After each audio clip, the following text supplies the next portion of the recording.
Hello there friends, Steve here.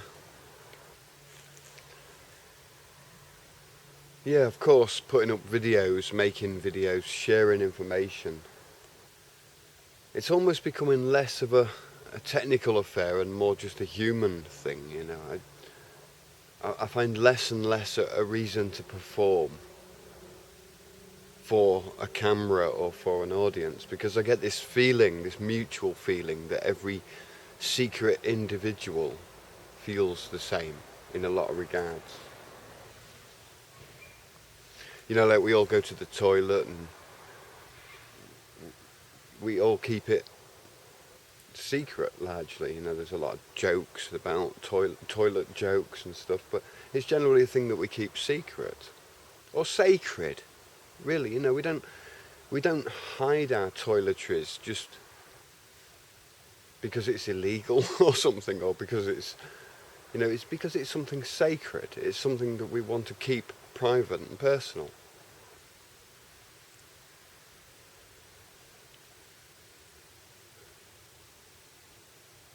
And a lot of like my private things, I think that they're burdens. You know, they've become burdens. Things that I worry about, or things that I feel get on my gut. You know, get on my stomach, make my stomach turn, make me physically weaker.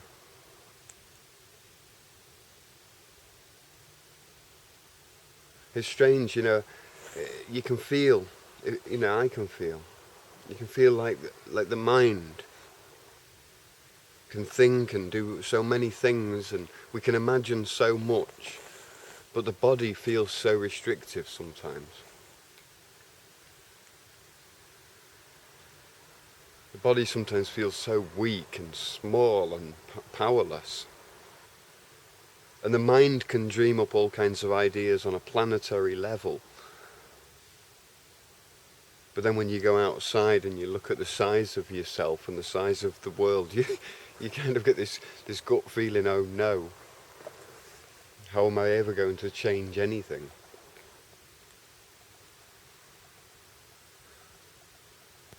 I use my mind a lot to look at how things can be changed, you know, what I need to change in me to be able to live. You know, it's a very selfish process in a way. Um,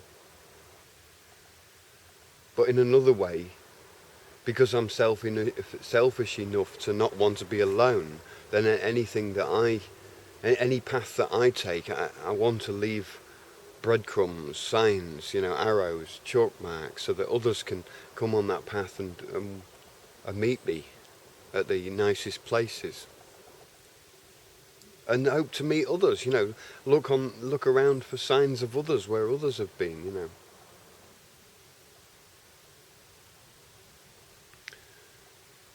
But then obviously, when we talk about paths of life, I find myself just with everybody else. I'm not on you know, I might be mentally, in my mind, on a different path, or on my path, or we may share the same path, but physically, in the physical world, the world of matter, it's often a struggle, and I struggle a lot. I struggle with my own weaknesses, and I think we all have different weaknesses and different strengths, of course. Maybe even those weaknesses are the strength in disguise.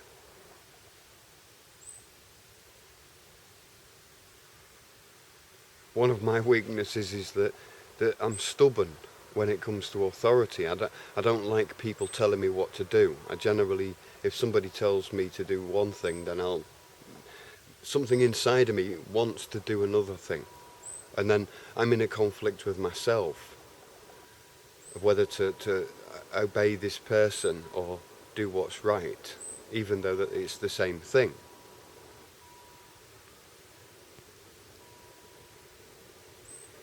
You know, so sometimes if somebody tells me what to do, it removes that option that I would have done anyway with delight, you know. And so that becomes a weakness, because then it's almost like other people can actually block me in my stead by telling me what I want to do. and then I don't want to do it anymore because it came from someone else. That's one of my weaknesses. Because it does make you weak when when I can't take being told what to do as being just the good advice anyway. I don't know. There's a lot of these questions, you see, with my weaknesses, I haven't got answers always. I can only find something that's useful or applicable that helps me with that weakness.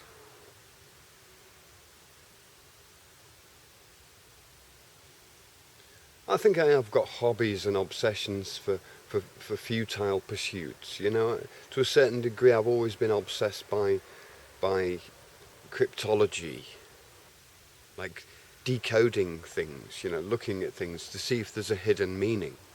And most often than not, there's not really a hidden meaning. It's life is life. It's this much of a mystery on the surface as it is in the deep. Nobody knows what's going to happen.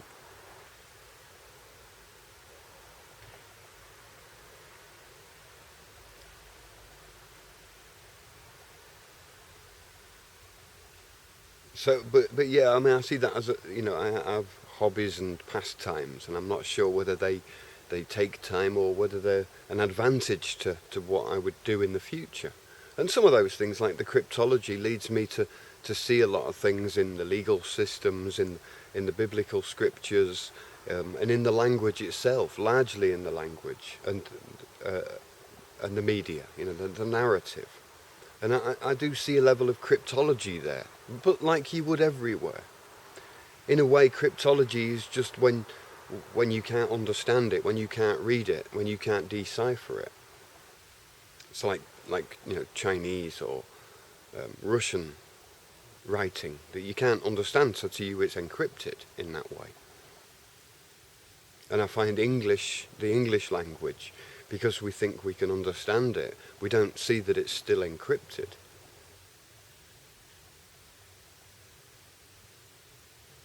But I can be mesmerized for hours, for days, for years, looking at words and seeing a totally different level of encryption. And simply even just actually looking at that encryption for too long kind of destroys the one who's decrypting it.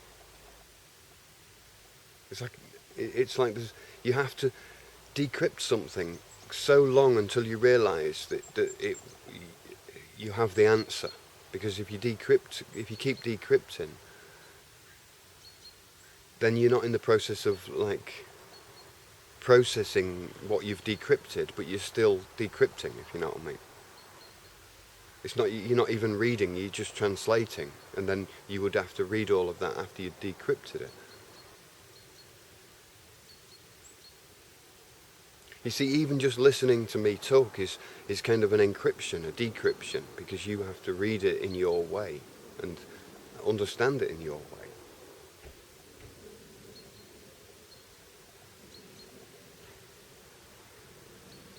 It's very, very complex for me to explain. I think the definition of something is far more difficult than itself. Like when I play guitar, it took me 1 or 2 years to work out how the guitar worked for me. I invented my own kind of way of seeing it, and it didn't take long, and I could play thousands of notes in in seconds. But actually explaining that process, I'm still today trying to explain my way of playing guitar to others, because I don't know what ingredients were put in throughout my life to make the cake, to bake that pie, that perfection. It's like, what's the point? The point is the centre of a circle, and to find that point is very difficult. And it's like, you are the point. There is no point to a circle. There's just a centre. But you become that centre because you are the centre, and so it's like very abstract. The world I see is very abstract.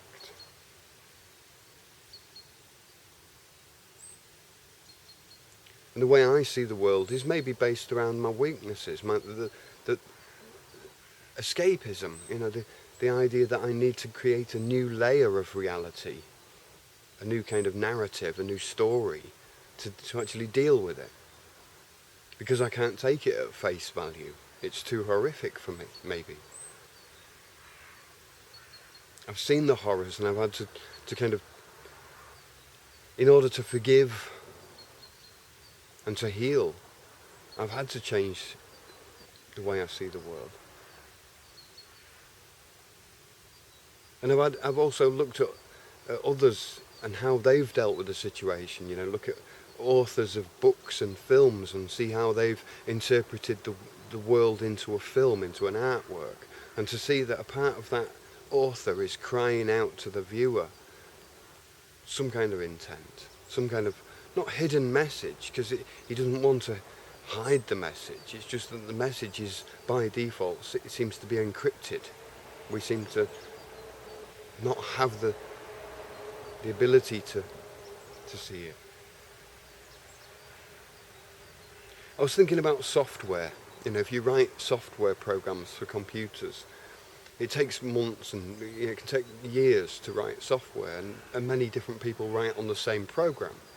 And the program, when it's run, it kind of does one thing with a lot of little functions. But it's kind of complete and it runs. But in the making of that software, it's like each part of the program is carefully pieced together and thought about by the programmer. And it's written just in text. Most software can be written in Windows Notepad with nothing more than the 128 characters. So there's, often there's no special tools goes in except for just here in the mind, the imagination, to know the syntax of the code and to begin writing. And then, the need for certain functions comes up with a need to write certain pieces of code. And at the end of it, you've got thousands of lines of code that should run. If you haven't made a mistake in the syntax, it should run and it should have the desired effect. And it usually you can get it running, debug it and it runs. And it does what you expect it to do.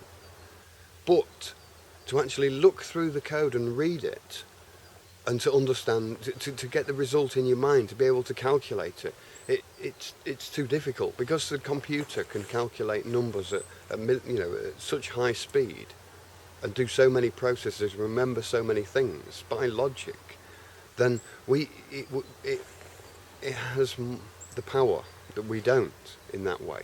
But we give it the commands. So what I'm saying is, if we look at that like the legal system, you can see that there's different types of lawyer for different areas of law. And each country has its own lawyers for that language. So the law is so segmented into so many tiny pieces that it works on the whole. It works as a big program, just like software, in a flash. But each individual function within that program is just too complicated it's simple to understand within its function maybe, but outside of the program, if the variables are not known, then it's not really necessarily sure what that function even is for. You can see what it does to the numbers, but you can't see what it's for on the whole, because you don't know what the input's coming from or what the output's going to. So it's very difficult in the mind to run a full piece of software. It's very difficult in the mind to understand the entire legislation of a government or a nation and run it in your mind and make the same sense of it. If you could type it into a computer, if it was actually computer codable, you'd be able to run it and it would give you results. And over long term, with millions of people all working through paper systems, it acts like that kind of processor, that central processing unit that a computer would process software.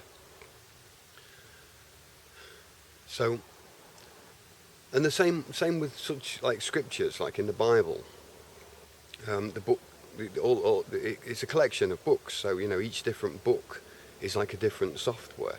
And each different program, and all these programs are kind of a set of programs that you would that you would run, like you would run Windows operating system, and you've got emails, and you've got video conferencing, browsers, all these different programs that you all need that interact together, and but they're different books, have like totally different ways of working, because some work on graphics, it needs the graphics efficiency, others work on sound, so it dedicates itself to sound efficiency. And so in a way the Bible has these different books, and if you look at the different books as building up different, one book, say take one book as one program, it contains a lot of different functions that would be relevant in that book. So if we was to take The Hobbit, from J.R. Tolkien, the Hobbit sets itself up. It describes the Hobbit. It introduces you to the world of hobbits and the characters and the scenarios and situations. And then as a reader, it's laying out what you would call literal fact. That Bilbo got the ring from Gollum and gave it to Frodo. This is then literal fact in the world of the mind of the author that you, the reader, then interpret.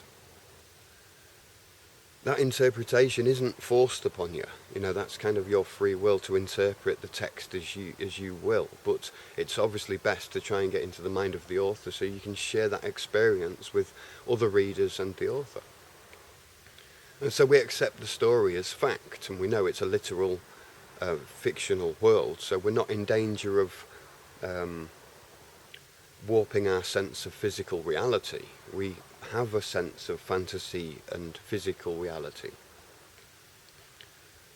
But at the same time, our language and everything else, the literal world, the world of paper, the world that we use and take for granted, we forget that this is not a material thing. It's information. It's a communication device. Talking, words, letters, all of this. It's like software again, and it's created by man. It is natural because it's natural for man to create language. But this is where the where we often overlook some of the weak points in ourselves and in the system and in what we're doing, is the language itself. We take it very much for granted and think that everybody else does too. And a language reveals a lot more in itself. The language is, it's very difficult. Like, the language tells a literal story about itself. And I only began to see that story after a lot of years in Germany, after learning to speak German and looking at the English language from a German perspective, and also noticing the same anomalies in German. Because as long as I've learned unspoken German, I've never ever been completely connected to it like I'm connected to English as a mother language. And I'd say I make a lot of mistakes in the way I speak German, in the grammar, in the masculine and feminine forms that we don't even have in the English language, der, die and das. And so I struggle a lot in German, but I also struggle a lot in English, and I notice that now. But I think because it was familiar to me, I was naturalized with English, it feels like I have some kind of right. And when I'm speaking German, it feels like it doesn't belong to me.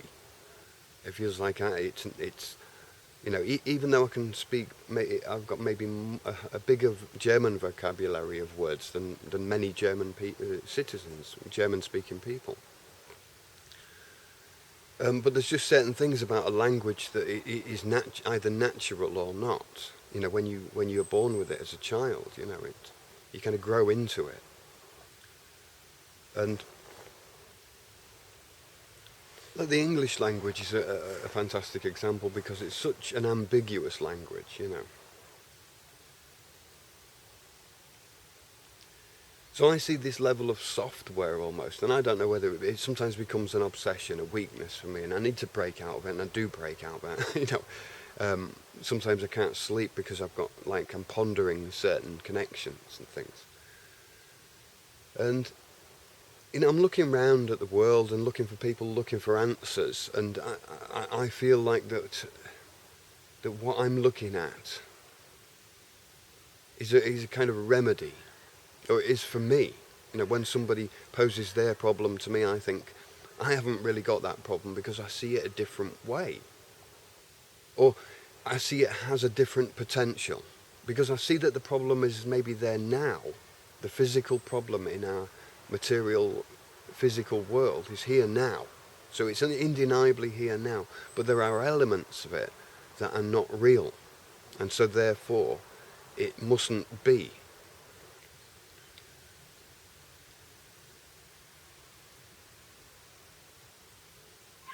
It's like kind of denying the truth in order to change the truth, because the truth shouldn't be the truth. If you know what I mean, the truth should be good, the truth should be right, the truth should be healing and healthy. Maybe this is a cognitive dissonance that comes up, is that the things that we see in the media. So we see things in the mainstream news, horrors, things, and then we look into alternative media and see maybe another twist to that horror. And that becomes truth.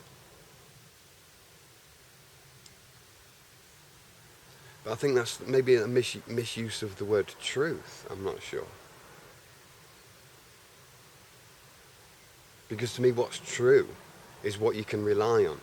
Nature, the laws of physics, the laws of the universe, the laws of that you will live and die for.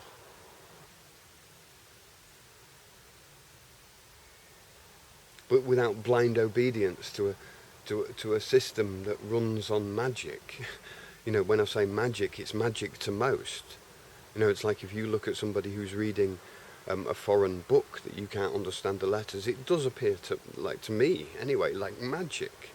Maybe I have a different perspective. I know there's all kinds of different. We all know, for example, there's a magician who uses technology to trick the audience into seeing it as magic, and we all know that. And that's a part of the magic, is to see somebody play an illusion and know it's not really paranormal. It's not outside of the normal physical reality. It's just slipped by us. It appears to be magic, and that's why we like it. And then we know about like social magic, like secret societies and symbolism that affects the way we think, But at the same time, it's still only technology. It's still only technology. And so I believe that there's no magic that isn't just technical. It's just a technical. It's like Wizard of Oz.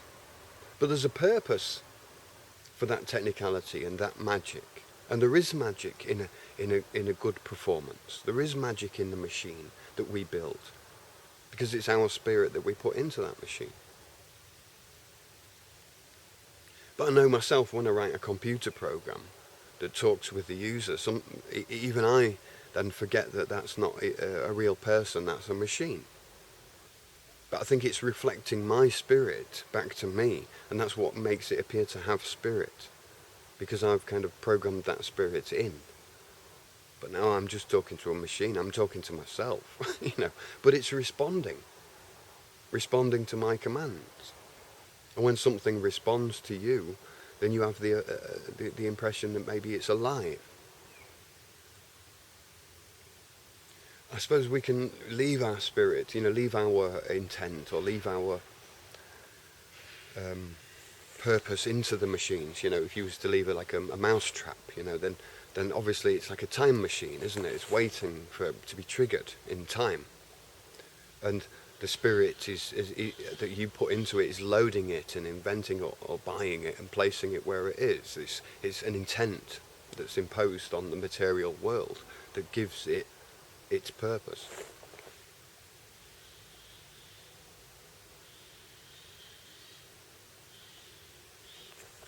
And it's bringing these two worlds together as well, the information world and the physical world.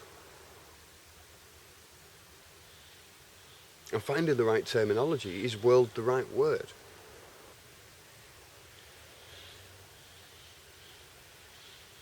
It's like you know that you've got your mind and your imagination, and you can imagine all kinds of things. But when you look outside, you can't change that with your imagination just instantly. It is that harsh reality. And often we try and fill our imaginations full of the things that we find in reality. You know, we eat food and find that taste, you know, that taste is what makes our imagination feel like better. You know, comforts, primal needs make the imagination also feel better. You know, we can begin to feel good in our imagination because we're not hungry, we're not tired, we're not cold. But then it goes on. We watch television to fill our imaginations full of something, you know. Companionship. The idea that we don't want to be alone, so we'll put on some kind of medium to reflect another stranger or alien human being to stimulate our life experience. You know, we watch films, we read books to fill our imagination from the outside to the in. Yet the world that we want to create has to come from the imagination down to the material level.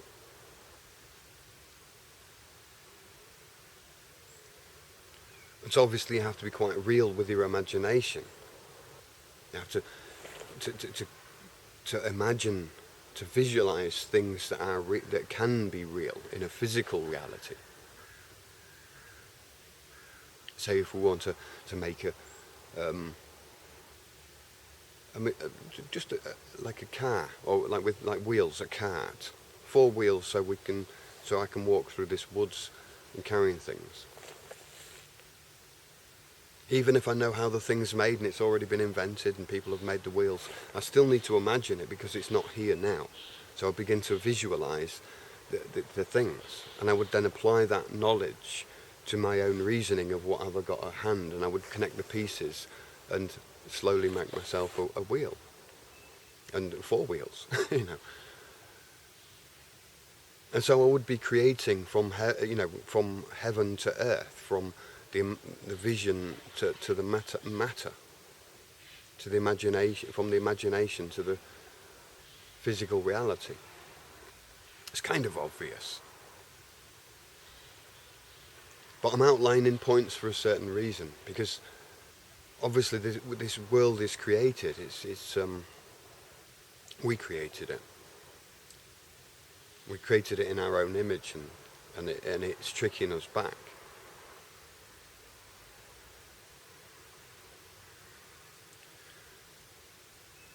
So yeah, I noticed the battery's low on the camera, so I think I should maybe find a point.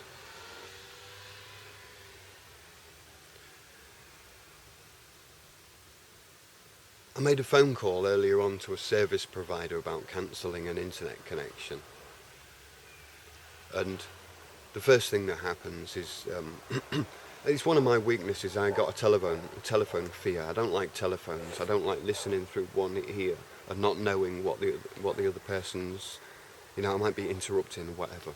The other thing is numbers. Like when I'm under stress, then numbers start to switch round. A 9 becomes a 6, and a 4 becomes a 7, and a 3 becomes an 8, and a 5 becomes a 2, and it, like, you know, it'll change. Also, when you've got a keypad on a computer, the telephone's often reversed. So there's all of these kind of factors that go into my nervousness. So I'm on the telephone, and it rings, and then I get a robot voice, an answering machine. Hello, welcome to the service. Press 1 if you would like to talk to a technician. Press 2 if you would like to talk about extending your contract. And press 3 if you have any other questions. So obviously I want to cancel, so I'm pressing 3. Or first I don't press anything because the option doesn't appear to me to be there. So then, you know, robot voice comes back. If you did not press a button, either press the button or press 0 to listen to the options again. So I press 3. And then it comes through to another menu, and then it comes through to an advert, and I'm trying not to listen to the advert, but waiting for the voice of the person who's going to talk to me, because I like to honour people. So I don't like to put the receiver down and wait, for somebody to be on the other end to then hang up on me. I want I want to talk to a technician now, a human being. But I've got the robot, and I've got an advert, and I've got some silly music. I feel like an idiot, not like I feel like I'm being treated like an idiot. This is a serious thing for me. I've got a massive telephone phobia. I've got a massive hatred towards the whole legal system anyway, and business world and everything. But okay, we have to deal with these things. So I'm talking to a robot. And then a human being comes on the other end. Hello, how can I help you? And this time I decided to kind of just be honest. I said, I just need a minute because I'm so stressed about your robot voice that I heard just back then. I appreciate that, it's not your fault, but just give me a second to breathe in and out. The robot drives me crazy. And then the service provider guy says, may I have your name and date of birth, please? And so it's already almost the same as the robot voice. Okay, and I know this tactic. Before I've said I don't want to give my name and date of birth, you know who I am. But they say, oh, we need it for identification purposes, sir. Like a robot, and it's like these are not humans speaking. Oh, I mean, they're humans speaking, but they're not human words. They're definitely software. It's software that's coming out of a human mouth, right? And I know there's a human behind there, but he's got a kind of a gun to his head somehow, or only metaphorically speaking. He's in a difficult position. A wife and family to think about. He's got his job to think about. The call's been monitored by electronics, so his job's in jeopardy if he says the wrong thing to the customer. So he leaves emotions out of it and just says what he needs to. So I tell them my date of birth and my name, and it feels weird because it feels like I'm giving something of me that doesn't belong to them. But never mind. We get my account number and they look at my account and I tell them what I want. I want to cancel my contract immediately, and then you can only do it through paper, through the post, which I should have known. I've done this before, but I wanted to talk to a human and do it. And I said to the guy, look, I don't really want to go back and forth with paperwork for a long time, so is there any way that you can make it really easy for me and efficient to just tell me what I need to say that gets the job done? And it's it's like a robot voice. It's common policy amongst all service providers to do the same procedure. And I said, look, I am not a part of administration. I have got no. I often use a lot of legal terms as well to kind of push them in the corner a little bit. I've got no jurisdiction, or I've got no administration access. So what can I do, sort of aspect? And it's just such a robot. I can't explain it any other way, really. Because they just basically you get the same result. It doesn't really matter what you would have said. You'd have got that robot procedure with alternatives. You can prod it a little bit and to see what other answer you would get. I don't know. You can work it out. I don't like being disrespectful. I like being treated with honour. But already talking to a robot in the first place is dishonourable to me. But okay, it's a robot, so I'm dealing with machines. There's nobody dishonouring me. So, but then when a human comes on and acts like a robot, that to me is the greatest of dishonours. Because do I treat him like a robot back? It's like there's no point in me treating him like a human if he doesn't respond like a human. So then I become like a robot because I'm talking to a robot. This leads to massive psychological tension in society when people treat each other that way, when services treat their customers that way. And I perceive this whole situation through my stomach. A lot of situations I can fly by, I can play music in public and speaking, these other things I'm not scared of. I don't mind rock climbing, high heights and stuff, but telephoning people, it is in my stomach, the whole experience, in my soul. And I can feel the whole procedure and what it's doing to me. And each time I'm calling out to that human on the phone, just say to me something like, yes, I fully understand what you mean about the robots. There's nothing we can do about it. That's all I want to hear. That's all I want to hear from that human is just, I know, mate. I know. But it's all like that everywhere. And I'd say, yeah, I know. Let's carry on with the conversation then. But it's like there's no acknowledgement of that human being on that side of the telephone, that there's even a problem here. That I'm a customer. I know it might be an old-fashioned thing, but customer is king. You can't walk into a shop and they're king and you subject them to their laws. It isn't customary. He can't make, might be have a certain jurisdiction within his shop and everything. But that service provider has to treat me as a customer, as a king, otherwise I won't come back. You know? So it's in their best interest to look after the customer. But why has that disappeared? Maybe because everybody's just emotionlessly trying to deal with life. And now we've let it become like a mechanical process. So now the ones who rule the literal sense of language are the ones who can literally rule over us, because they make the policies, they make the terminology. They're the ones who win the argument on the telephone, because they're the ones who've got them paper answers, them robot answers that have been cooked up by psychologists. When you phone a business there's like 25,000 magicians have worked over thousands of years on, and somebody's got all of that knowledge and applied it to what the response is on that telephone.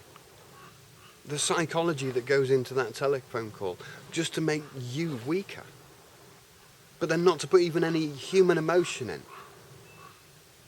So when I'm reading like a book like the Bible, and I get to a certain spot in the Bible,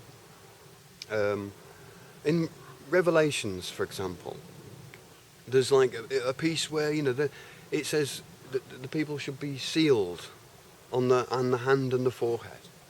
And for me, and the whole description of what's happening in that scene, if you read it like a story and you can feel it through your stomach, to me I correlate those two feelings. Now I don't think this is the way to read the Bible, but this is what happens. I read it in the Bible, we shall be sealed with whatever sign, and then I'm on the telephone. First of all, I've used my hand, I've dialed in them magic numbers. I've consented and acquiesced to that robot system. It's subdued me. And then I'm talking to a robot voice. It's subdued me again. And then I talk to a human being who acts like a robot. Yet again, it has subdued me. And it subdued myself into being, to treating this person like a robot. And then it subdues me into giving my name and my birthday. Which, it's not me as a human being. The first thing I say to somebody when I meet them as a friend is, can I have your name and date of birth, please? That would kill the friendship from day one. I ask people, how's it going, mate? Nice day, isn't it? What do you do? Oh, you look like a musician. Oh, I'm a musician. What do you play? Oh, I play in a band. I play in a band. Oh, nice one. What's your band called? Oh, yeah, maybe even like, right at the end of the conversation, I'll say, oh, by the way, what's your name? And I'll say, I'm John. I'm Steve. And we won't even swap second names. In my life, I very, very rarely swap a second name with anyone.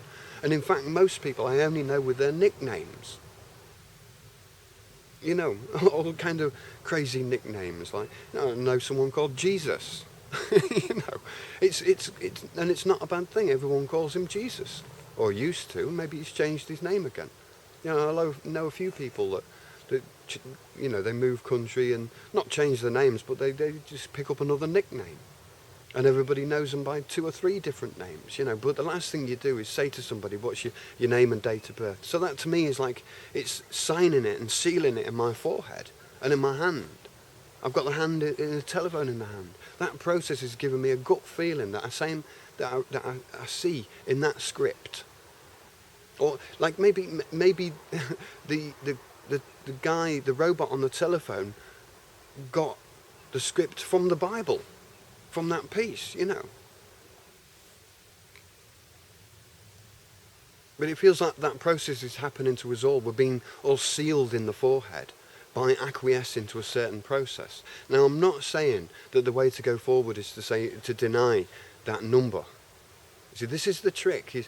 For too long, I thought that by giving my birthday, I'm acquiescing to it and everything else, And in a way, that's true. But just by acquiescing to such an irrelevant detail, give me your random number. 239123.